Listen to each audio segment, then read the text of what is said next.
If you'll take your seat, it being 1:33 and we have a quorum, I'll call this meeting to order. Ms. Huerta, please call the roll. President Alan Wilson. Here. Vice President Diana Summers. Here. Secretary Jesus Jimenez. Here. Board Member Mark LaRue. Here. Victoria Holland. Specifically for assistance with housing for the low and the lowest income. As I read it, I believe that's true to the original purpose and the original mission of this corporation.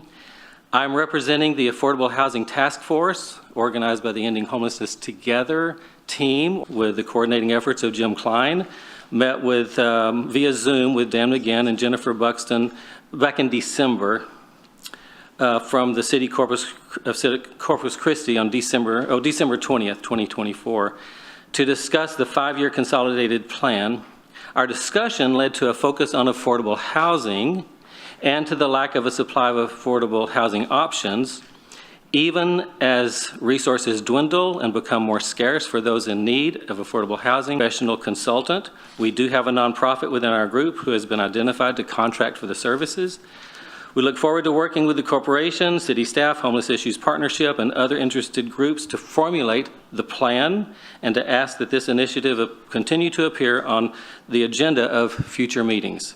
And then I have the names of the people who are on this task force, and I just left a copy with the city secretary.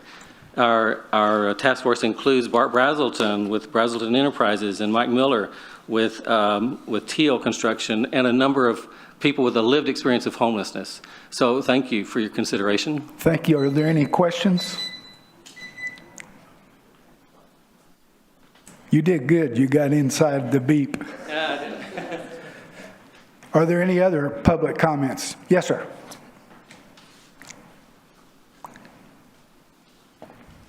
Good afternoon, everyone. I'm Kingsley Okonkwo. I represent Next Sports Company and Corpus Christi Soccer Club.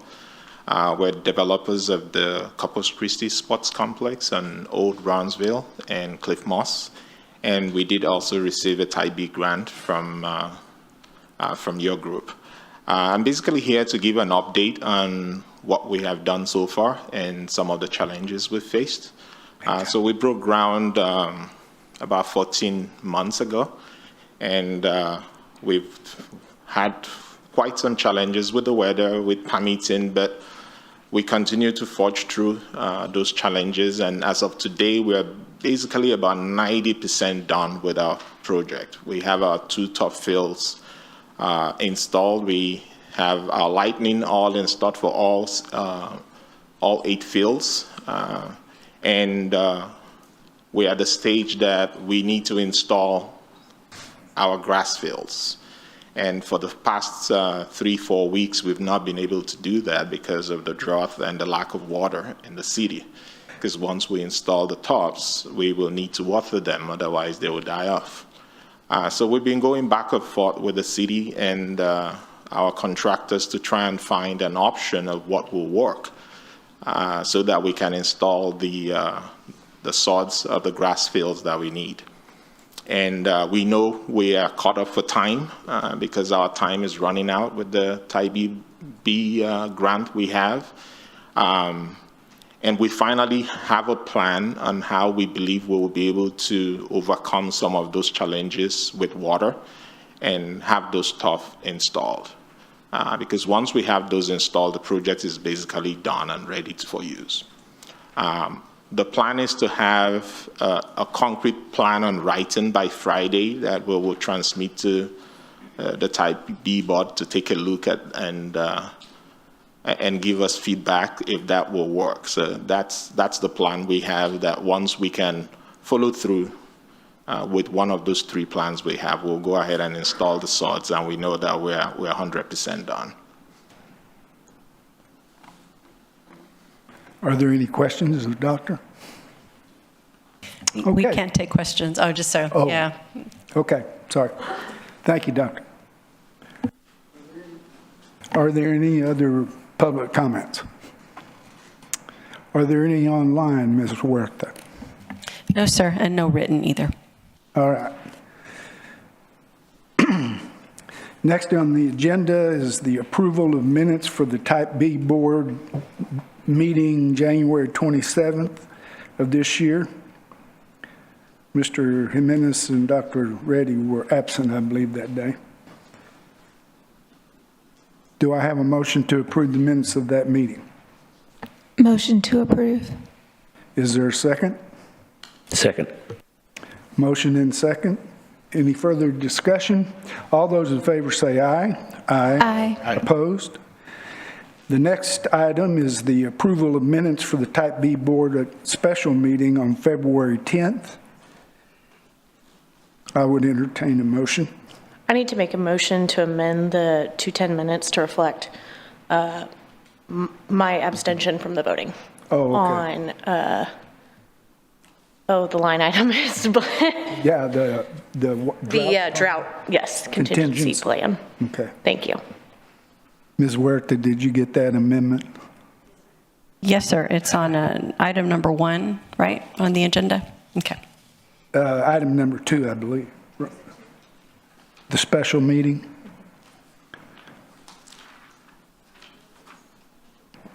I think it is number 1, sir, on that Okay. agenda. Yes, that's Okay. right. All right. Is there a motion now to approve as The amended? minutes as amended, yes. So moved. Is there a second? Second. Any other discussion? All those in favor say aye. Aye. Opposed? Mr. Villasana to present the financial report. Thank you, Mr. President. Good afternoon, everyone. Sergio Villasana, Director of Finance and Procurement here. Included in your agenda packet are the financial statements for the Corpus Christi Type B Corporation. We do have a presentation here that focuses on the statement of revenues and expenditures in the comparison to budget for the Type B Corporation. And just a quick refresher before we jump into the presentation is the Type B Corporation is funded by 1/8 sales tax, and that 1/8 is committed to funding 50% for economic development, 500,000 to affordable housing, with the remaining going to streets for collector and arterial streets. So the way we set up our fund in this presentation lines up with the use of those funds. And we start off with the very first fund for the Corpus Christi B Corporation Economic Development Fund. Here, if we jump over to the amended budget column, I'll go through that column here quickly. Starting with total revenues, you'll see you have $4,906,826 of total budgeted revenues, with expenditures budgeted at $14.1 million. We anticipate a net decrease to your fund balance of about $9.2 million. This would leave you with an ending fund balance of $5,554,270. Next column over are your actuals year to date, and this is up through the month of January 31st, 2025. You see sales tax recorded at $1.6 million. Earnings on investments amounted to $182,737. This gives us total revenues of $1.7 million. Revenues as of January, you have investment earnings exceeding. This results in a decrease of fund balance. of about $2.7 million, leaving ending fund balance at January 31st of $11.9 million. And I'll take any questions on this particular fund. Are there any questions from the board? Okay. Okay. Next slide over is a 5-year forecast of funds available for commitments. So we start with fiscal year 2026. Your beginning fund balance column has a total of about $5,554,270. This is the fund balance we anticipate to end fiscal year 2025 in, start with the 2026 fiscal year. We estimate revenues at $4.9 million, and we keep that flat through the next 5 years. Current incentives for 2026 that have been committed is about $1.5 million, and then we have about $400,000 going on the next from 27 through 2030. Admin and other expenditures amount to $847,943, or forecasted at. And you can see a total estimated balance available for commitment ranges from about $8 million coming and then ending at about $22.6 million. Now, of course, these projections don't include projections for small business projects. You'll see in the next slide, all of those are budgeted and are anticipated to be are forecasting the 2025 fiscal year. So that funds available for commitments will be subject to change, right, as you go through the budget process. And the next slide is a little detail on the economic commitments we do have. So we have a total of about 10 million committed. With looking at that total column, you can see some of your larger ones. Exports company of $1.8 million for the South Texas military housing, $2 million for Hilton Homewood Suites Hotel, and about $820,000 for the erosion of public parks of the Corpus Christi Bay. And then we have about $3.6 million for small business contracts. I have a couple questions. Going back a slide, the admin and other expenses is coming in around 20% of our annual revenue. How has that been in the past? Do we track that? Have we seen that expand? So that particular item. High. Yeah, it includes our agreement with the Corpus Christi Economic Development Corporation, Corpus Christi Regional Economic Development Corporation, and that's about, I think we show a contract about $496,000, so half of that's related to our agreement with, for their services and our participation with them. In reality, they transfer to general funds about $114,000 of that $896. So even though it's admin and it's the other expenses that make up the bulk of that. Okay, thank you. And then on the next slide, if we can go back, sorry. No problem. The erosion of the public parks, those were those 3 parks that we passed a while back, is that correct? And we're showing it in fiscal year 30 to 38? Yeah, Did that get pushed back? No, that needs to be corrected. We need to bring that much more current. Okay. So yeah, no, that's not correct. All right, thank you. We'll get that corrected for the next go around here. I have a quick question. Sure. Could we possibly get a further breakdown of our admin expenses? I know you just kind of gave us a verbal rundown, but I would love to have in writing what our admin expenses are. Okay, will do. Wonderful. Okay. Okay. The next one is the Corpus Christi B Corporation Housing Fund. And we start with your amended budget column. Here we have sales tax budgeted at $500,000 for the investment on earnings at $76,534. And they transfer in from the Type A fund of $170,000. This gives us a total revenue budget of $747,094. Jumping down to total expenditures, we have about $2.7 million budgeted in total expenditures.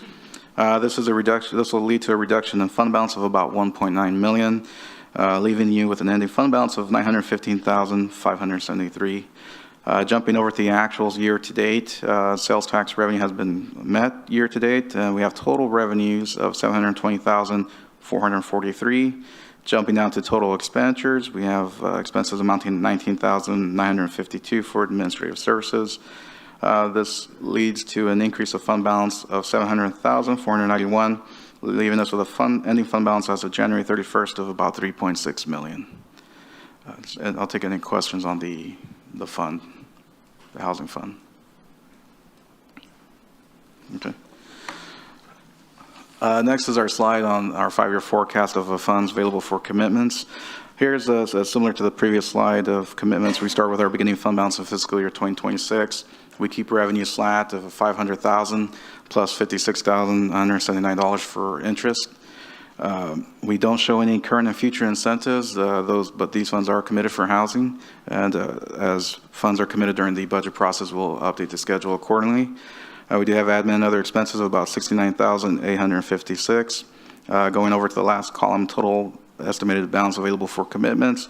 We anticipate 2030 to have about $3.3 million based on the current commitments.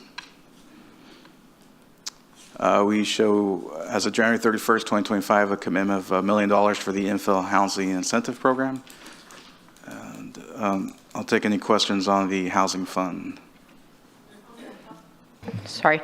On the housing fund, so we had 3.6 as of January 31st. But then this fiscal year, this next 5-year forecast is showing 1.4? Yes, 3.6 is just a snapshot here and as of January 31st. Once we spend the budget of 2.6, that should bring that down to a more realistically spend of an ending fund balance of 915.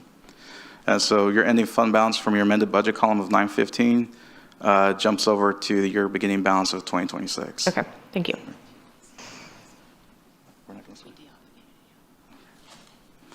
Okay. Okay. Go ahead. Heather Hilbert, Assistant City Manager. So that 2.6 million that we have budgeted, that included the project that was the Alma, Alma's at Greenwood, which we de-scoped. So while it's included in the budget, we're not going to be spending that money. So, it's a little bit deceiving, just because that's what we originally budgeted for that, but we have de-obligated those funds. And that was 1.25 million? I can't remember off the top of my head. But that's why there's a difference between what's shown in the budget and what the commitments are, because the commitments, that has been removed from our commitments because we have canceled that project was canceled. Okay. Any other questions? No? Okay. Okay, our last fund is the Corpus Christi B Corporation Streets Fund. Starting with your amended budget, we have total revenues of $4,062,182, anticipated expenditures of $4,062,182 with no starting fund balance and no ending fund balance. Year-to-date actuals amount to $1.1 million for total revenues. Total expenditures year-to-date amount to $24,000. This is adding to the fund balance of $1.1 million. I'll take any questions on the financial statement here. Any questions? Okay. Next, we have the five-year forecast of funds available for commitments. Here, we start the fiscal year 2026 with a zero beginning fund balance as expected ending fund balance through our budget. We anticipate estimated revenues for 2026 flat at $4,062,182. We currently show no current and future incentives, which that'll change during the budget process. And we do have admin and other expenses of $82,000. The ending fund balance starts at about $3.3 million and continues to grow without any significant current and future incentives committed. So we end up about 2030, about $19.9 million. But of course, that'll change as these funds are definitely committed for street improvements.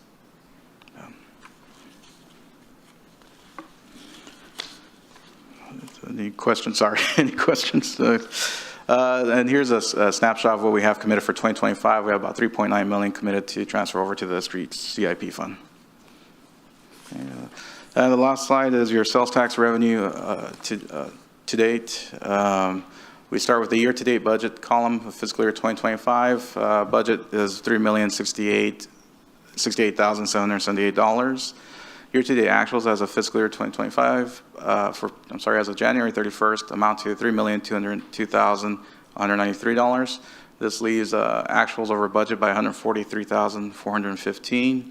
When we compare the $3.2 million of 2025 actuals to 2024 actuals of $2.9 million, we show that current actuals are higher than 2024 by $212,976. That concludes my presentation. I'll take any additional questions. Any other questions? Thank you.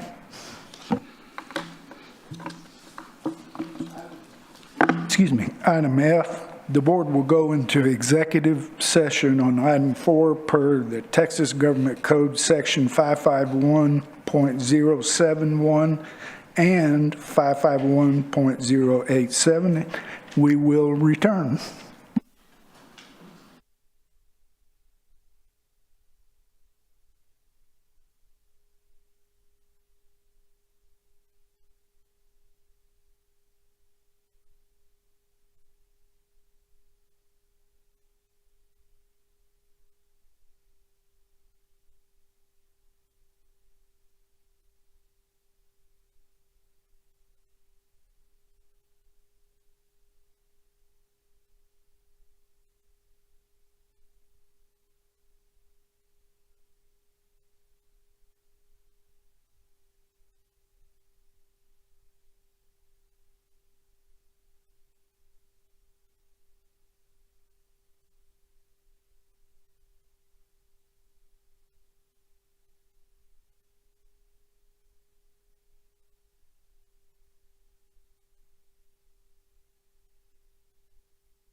Is to get back in.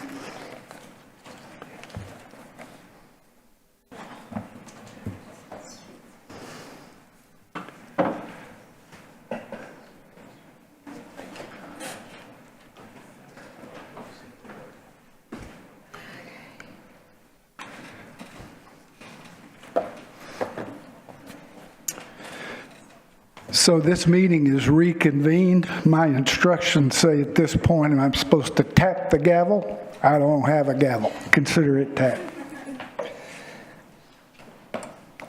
Next up is a public hearing and motion authorizing an affordable housing project agreement with TG 110 Palms at Morris. Staff? Good afternoon. Karen Costanzo with the Planning and Community Development Department. Again, the item before you is a public hearing regarding an affordable housing project agreement. Just for some clarification, I will be using Prospera as a reference to both Prospera and TG 110. TG 110 is a subsidiary of Prospera, but just to make it easier for today's conversation. We do have representatives here from Prospera as well that can answer any questions relating to the structure of those two organizations. So again, just a quick overview. Prospera does both new construction projects as well as acquisition and rehabilitation of projects. Within Texas, there's about 52 projects throughout the state. Here in Corpus Christi, there are 16 multifamily communities. And the most recent project that most of us, I think, are familiar with is the Palms at Blucher. They do incorporate resident services within the projects, whether it's on-site food pantries, health screenings and health fairs, resident activities, and referral to community services for the residents of the projects that they construct and manage. Again, how we got here back in the summer of 2024, the city was gifted properties in the neighborhood surrounding the former Lamar Elementary School from the Ed Rochelle Foundation. We received 5 responses, including 1 multifamily, that would be Prospera's proposal, as well as 4 single-family developers. And the city is working with all 5 respondents. And the item before you today, again, is related to the proposed Palms at Morris right here, where the former Lamar Elementary School sat, and the single-family houses north of Mary Street. The city has been working with Prospera over the course of a year and a half on this project, including a closure of Mary Street, as well as approving a home loan through our HUD funds. And all of this is to bring forward 72 affordable senior housing units that will consist of 56 one-bedroom and 16 two-bedroom. And if you look at the chart in front of you, you can see the affordability levels range from households earning between 30% of area median income to 60% of area median income, again restricted to senior households. Planned amenities, I won't read the entire slide, but again, there will be items such as a business center with computers, as well as a community center for community gatherings and an on-site property management office with leasing personnel and property management personnel. So the item before you is a request for Type B housing funds, primarily to cover a gap that has arisen partially because of our coastal community. We have additional construction costs related to windstorm, as well as rising insurance costs, which our whole community is experiencing, but it's especially affecting our multifamily developments across the city. And then, of course, the Build America, Buy America requirements for this project. And so you can see the breakdown on this slide of the various costs, obviously construction costs being the largest share of the project costs. And looking at funding sources, just want to highlight here the gap is $1,160,000 and $160,100. And again, you can see that this project has brought forward 94% of the funding needed through low-income housing tax credit, equity, a permanent loan, their own capital magnet funding, as well as a deferred developer fee. So again, listing all those sources of funds for this project and highlighting the gap that the project developer is seeking to fill with this Type B funding. The staff recommendation is to approve the $1,160,100 in affordable housing funds from the Type B fund. This would support the development of those 72 units affordable to local senior households, and the funds would be structured as a 40-year loan with a 3% interest rate. This loan would be subordinate to payments after primary loans, as well as the deferred developer fee. Could I This ask does mirror, sorry. Could I ask a quick question? Of course. So our loan, would we have a second lien on the property? I don't know if it would be the second. Would it be what level? Yeah, it wouldn't be second, probably more like third lien. I think it would be the third lien or fourth. There's the Wells Fargo lien. Who else? We also have the home fund. The home funds with HUD. They So take a we'd be- lien? Yes. And, Okay, so we'd be third. and we can get that clarification again. The developer is here in case they want to chime in on that as well. That is the end of my presentation. So of course, I'm open to any questions we do have, and I wanted to bring that up. You should have received an updated agreement. And we can, again, staff is available to answer any questions regarding that updated agreement. I may be getting projects mixed up. Didn't we talk about this at one time being for infrastructure? That is an additional project that would be brought Separate. forward during the board's budgeting discussions Okay. for the next fiscal year. Any questions? I do. Okay. This project was originally presented to council for a resolution to support it a year ago. And it had a projected cost of 1.7 million, or no, sorry, 17 million.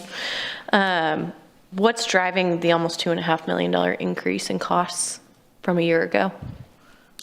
I'm going to ask Brad McMurray to come up and give us that detailed breakdown, if that's okay with you. Brad, do you want to step up? Hello, my name is Brad McMurray, and I'm with Prospera. So the difference in the cost has to do with primarily construction. We're looking at about a $1,048,000 increase in the construction cost over what we had anticipated and what the current pricing was back when we did the original plan in about November or December of 2023. And then there's a corresponding increase when you have the larger construction costs and you've got a larger contingency required by the equity department or the partner. You've also got increased bond cost, increased builder's risk cost. Increased interest costs because you're having more money that you're taking out. So it was a combination of that increased construction cost as well as the cost. We also had a reduction in, this didn't affect the construction cost, but we had a reduction in what the permanent loan could potentially do because of the increase in the insurance cost that reduced the amount of debt that we could support. And so instead of being able to offset some of those costs, we actually had a lower debt than we thought originally. Originally, we had thought we could get about $2 million in debt, but unfortunately, well, happily, we were able to get 1.1 million, but at one point they were talking like it was going to be 800,000. So we've worked to increase it to the most it could be, but it's $1 million short of what we originally anticipated. Okay. I guess from the Palms at Blucher to the Palms at Morris, you know, we're seeing about a 20% increase in construction costs. You know, are we bidding local companies or, you know, what are we doing to try and mitigate some of that increase? Well, a lot of it, we took this for a competitive bid, and so NRP Contractors is the GC that was selected, and we had 4 different bids that were submitted, and they were about $650,000 lower than the second and third place, and about $850,000 lower than the fourth place. So doing a competitive bid helped that. As far as the cost, there's a lot of things that we've done to try to minimize the ask that we needed to come to you all for. One of those is like the equity pricing. We are getting 87 cents a tax credit, where each cent represents about $170,000. Corpus Christi is a wonderful community, but it's not as needed for CRA credits, the Community Reinvestment Act, and that's really what the equity people are doing. The banks, they're wanting to invest because they can get CRA credit for an activity that they actually get a return on. And so when you look at the West Coast at the time we signed up, Seattle, Portland, which is a bigger market that they need more CRA credit, they were paying 87 cents. But because we have an incredible relationship with Wells Fargo Bank that likes working with us, our partner there was able to fight, and we were able to sign up for the equity right before the election. Currently, Corpus Christi is about 80 cents, and that's going to be hard to get over that. And so we've done that. We've also put $1 million of our own money to make up some of this difference. We've also pursued we couldn't really get the construction cost any further down, but to be able to lower our ask to you all, we're pursuing a senior property tax exemption, which, because we're a nonprofit, it's something that wouldn't be available to another for-profit group. So there's quite a number of things that we've done to try to minimize this request to you all. Okay, thank you. I think for a city side of things, I'd really like to see more detail in the presentation. I mean, there's just kind of 4 general buckets, 4 or 5, direct costs, soft costs, land at $10. And so it's really hard to understand, what is driving the increases. And I think it creates more questions than it does answers. It creates answers for us. In the past, we certainly have gotten more information. So I would say, if we can, make sure to get back to that, that would be very helpful. Any other questions for staff? Oh, and the lien. Did we get an answer on? We are the third lien. Wells Fargo and home funds are ahead of us. Okay. Not the developer. Any other questions? At this time, I'm going to open the meeting to a public hearing. Are there any in the audience that would like to comment? Any online? No, sir. Then I'll close the public meeting. So at this point,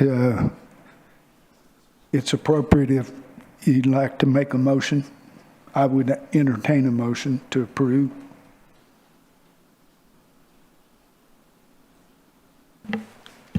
Motion to approve. Is there a second? Second. Motion made and second. Any further discussion? All those in favor say aye. Aye. Opposed? Motion passes.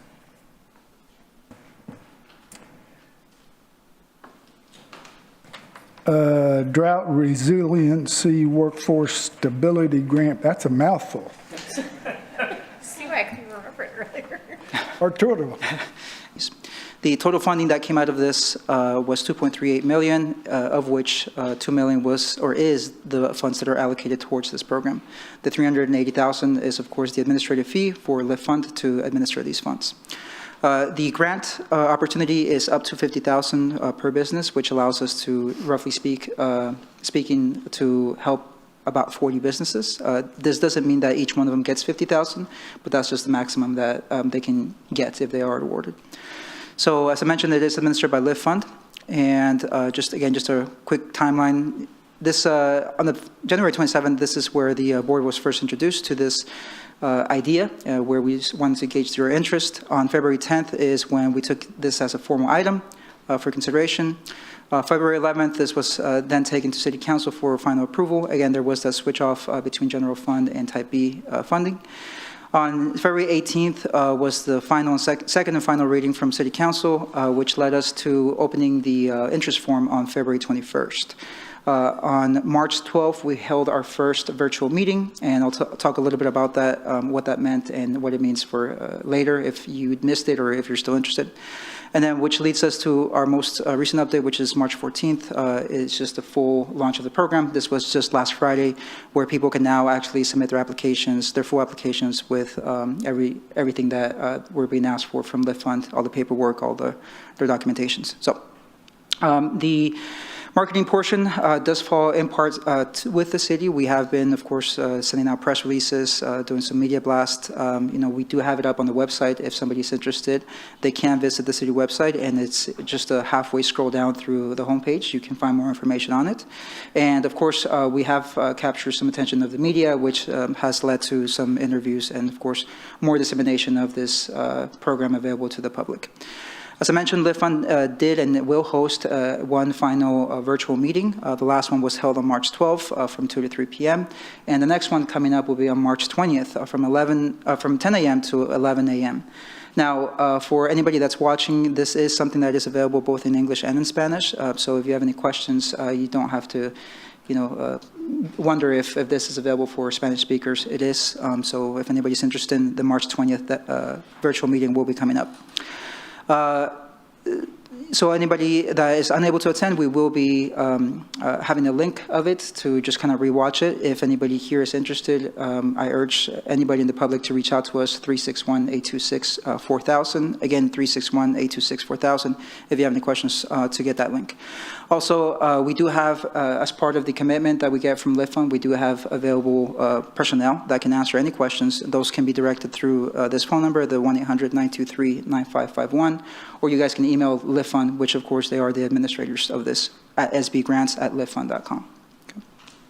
So far, we've received 85 unique interest forms. It doesn't mean that all of them will qualify. We roughly estimate that maybe about 15 to 20% will be the first round of qualifying applicants that we'll see on this upcoming weeks. Right now, as I mentioned, the final or official launch of the program went out on the 14th. Leaf.com is where you can find the actual application. Again, if you're watching this or if you guys know of anybody that is interested or could apply for this, I just wanted to point out the website just to put it up there. And so far, as I mentioned, the official opening took place last Friday, so now we're into the reviewing process with the first checks to be anticipated to be cut sometime probably next week. So, and after that, I'll take some questions. Any questions for Arturo? I have one, but do you? No. Okay. One of the major concerns of the board when we passed this was, are the restrictions going to be changed in order for these businesses to get back to work? And we were told, the changes are being proposed and the new drought restrictions. It's my understanding those still have not been passed. Correct. And so what is the update on getting those passed in order for these businesses, that we're not just kicking the can down the road? That it must be said, I voted for this because I think that it's a good thing to do for businesses, for small businesses, and for people in this city. Sure. That said, I'm still incredibly disappointed in the in Lift Fund, not our local Lift Fund person, not our local Lift Fund efforts, but in the processing fee that they are charging, which, again, the more research I do on this, is well above industry standards and is not in line with what a city should be paying for nonprofit, even extensive, even full package, full house nonprofit grant administration. So That said, it must be commented on again because I do keep looking into it. I do keep trying to find a way to make it make sense, to bring peace, and I have no peace with it. So I would definitely communicate that in the future, I am ringing the gong as best I can on this and educating council members and others as best I can on this, because if we have another situation where we're called upon to administer a grant, these types of processing fees are unacceptable. And I know you know that, but it must be said. No, that's 100%. JJ? On just a quick question, this is limited to businesses within the city limits, right?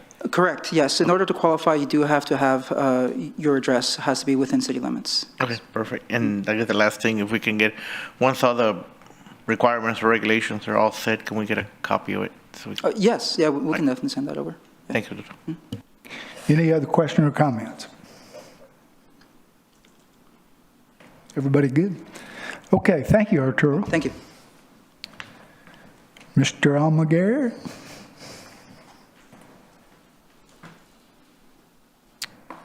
All righty, good afternoon, everyone. Randy Almaguer with the CCRE DC. So right now I have the quarterly presentation. I'm going to go over, I'm going to try to, it's about 20 slides, but with your large projects that you have approved and your small business projects that you have with the Del Mar College SBDC Center over there in that area. So here we have Botanical Gardens. So it was a grant amount for $89,000. It was for their trails. It was, to help match with the Parks and Recs, $200,000. As you can see there, the construction commenced last year, and they had a construction completion date of December 31, 2024. I was able to talk to Dr. Womack. He did provide a progress report and his action plan on getting this done. Technically, they are in default. Letter will be sent, but we will bring an amendment back. I did send you all that detailed report. He plans to be done by the end of this month. He actually emailed me last week that he was ahead of schedule on what he submitted to the EDC for distribution to the board. So next few slides will just a couple of completed trails that he's done already with the ADA compliance. Looking good out there. He's trying to posture for that Birdiest Festival in America, 2025. Last year they saw almost 300 different types of birds and things like that. I don't know if anyone's interested in stuff like that. It's pretty cool stuff. Here's another trail. And here we have Next Sports Company, another one that had a phase one, which did expire December 31 of 2024. I did do a compliance visit in February. They were out of compliance. A default non-compliance notice was sent February of 25th, I believe, last month. So they have a 60-day cure period. As you can see in the phase one, it's a $1.2 million reimbursement for the construction of 8 fields and a parking lot. And as you see, the 6 fields will be natural grass, and right now there's no action plan for water. And please, interrupt as needed as I'm moving along these slides. There we go. And it's just what the turf fields look like right now. The 2 that he did have complete, they are turf. It's for baseball and soccer. Next, we have the Texas A&M University Lone Star. Now they're calling the Autonomy Research Institute. Talking to Jamie with A&M, she provided a great update. They're about 85% complete. Again, I have a few slides with pictures of what that looks like. Again, I'm keeping close contact with all these projects that have these expiration dates this year. She looks to be done by March 31. She's talking to the project manager to confirm that, because they do have a construction completion date of June 30th of this year. So we want to make sure we're ahead of that. We're mindful, we're being cognizant of the time, and if need be, come back. But she was confirming that they should be done. So here's some visuals here. As you can see, it's right across from the hotel being built. That's funded by Type B as well. The main entrance lobby. And again, this was all the first floor right now. I had a bunch more pictures. I don't know if I sent this one over to y'all. I was going to have like a 50, 60 slide presentation. I didn't want to do that for y'all. So I'll just bring a few pictures. You would have been alone when you finished. Yeah, I was like, nah, I don't think they want it. Again, here's Homewood Suites by Hilton. It's the 5-story hotel. You know, they're having those amenities, retail, rooftop bar, pool, everything. They have a construction completion date of September 30th this year. Again, I'm talking to the developer, keeping close contact. I finally got a response back. He was out of town. He's about 60% complete. Again, we're just keeping an eye on this one. You may see something in the summer, maybe to push it out. But again, he's going to get more hard numbers, hard data. Right now, he's about 40 or 50 days delayed, and just different things happening. Again, I provided that report to you all on what they were exactly and how all those days added up. But he's moving along. As you can see passing by, I mean, the project's moving. So it's just normal challenges that he's had over the course of the project development. And I got a time lapse here. He sent an updated one. I know last year I had provided one as well.